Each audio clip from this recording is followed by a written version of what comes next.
नमस्कार, जय जगन्नाथ। मु डॉक्टर राकेश सामल, डायरेक्टर एवं chief embryologist Imprimis IVF centre Bhubaneswar.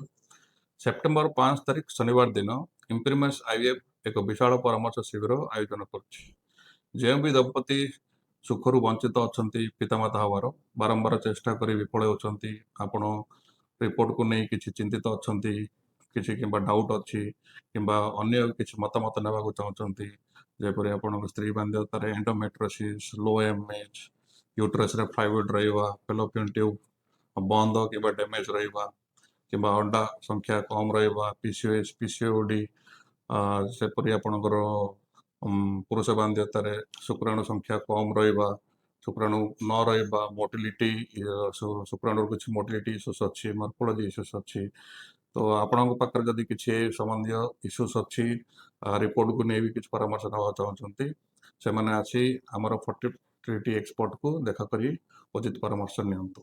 इम्प्रिमस IVF centre Barshani complex second floor Jaydev Vihar IRC. धन्यवाद।